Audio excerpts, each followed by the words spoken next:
కర్నూలు జిల్లా కృష్ణగిరి మండలం మాదాపురం గ్రామంలోని సర్వే నంబర్ 759/700/1 విస్తీర్ణం 43 ఎకరముల 23 సెంట్లు మాదిగలకు అసైన్మెంట్ కమిటీ ద్వారా ప్రభుత్వం కేటాయించిన 22A నిషేధిత భూమిని రెవెన్యూ అధికారులు అక్రమాలతో కుమ్మక్కై ఉద్దేశపూర్వకంగా ప్రముఖ పారిశ్రామికవేత్త అలపాటి రాజేంద్ర ప్రసాద్కు 43 ఎకరములు 23 సెంట్ల భూమి వెబ్లాండ్ నందు అడంగల్ 1B ఎక్కించి నేరపూరితమైన కుట్రకు పాల్పడి పట్టాదారులకు రెవెన్యూ అధికారులు మోసం చేశారు.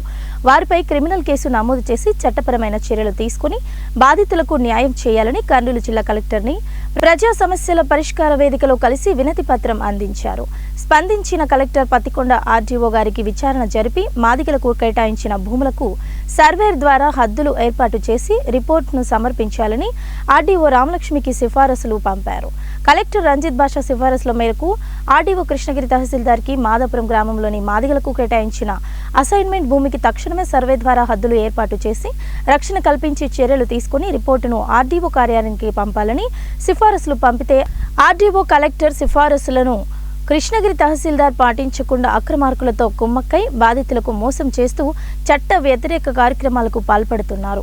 వారిపై చట్టపరమైన చర్యలు తీసుకుని తక్షణమే కర్నూలు జిల్లా కలెక్టర్ పత్తికొండ ఆర్డీఓ భరత్ నాయక్ మాదిగలకు కేటాయించిన అసైన్మెంట్ భూములకు పత్తికొండ డివిజనల్ సర్వే ద్వారా హద్దులు ఏర్పాటు చేసి రక్షణ కల్పించి బాధితులకు న్యాయం చేసి అండగా ఉండాలని ఎంఆర్పీఎస్ఎస్ రాష్ట్ర వర్కింగ్ ప్రెసిడెంట్ బొందిమడుగుల టీఎం రమేష్ మాదిగ డిమాండ్లతో కూడిన వినతి పత్రం ఆర్డీఓ భరత్ నాయక్ కు సమర్పించారు. 22A నిషేధిత భూములను ఈ భూములను 43 ఎకరాలు 23 సెంట్లు ఒకే వ్యక్తి పేరున ఆన్లైన్ అడంగల్ 1B నమోదు చేశారు సార్. ఈ భూముల గారికి నెల క్రితం ప్రజా సమస్యల పరిష్కార వేదికలో ఫిర్యాదు ఇచ్చాం సార్. వెంటనే ఆర్డీఓ రామలక్ష్మి మేడానికి కూడా ఆయన ఎండార్స్మెంట్ ఇచ్చారు. మేడం గారు కూడా సర్వే, తహసీల్దార్ కూడా లోకల్గా 12 మంది ఎస్సీలకు భూములు కేటాయించిన వాటి వాస్తవమే. ఈ భూములను పైన యాక్షన్ తీసుకుంటామని చెప్పి కూడా రిపోర్ట్లు ఇచ్చారే తప్ప ఈ భూములకు ఎలాంటి సర్వే చేపట్టలేదు. ఒక అధికారి కూడా ఆ దగ్గర పడదు. కలెక్టరు మేము కూడా చెప్తాం సార్. ఒకరిద్దరు మాత్రమే లేరు. ఎందుకు లేరంటే వాళ్ళకు తినడానికి తిండి లేదు, ఉండడానికి గూడు లేదు. వలసల పోయి జీవించే కుటుంబాలు.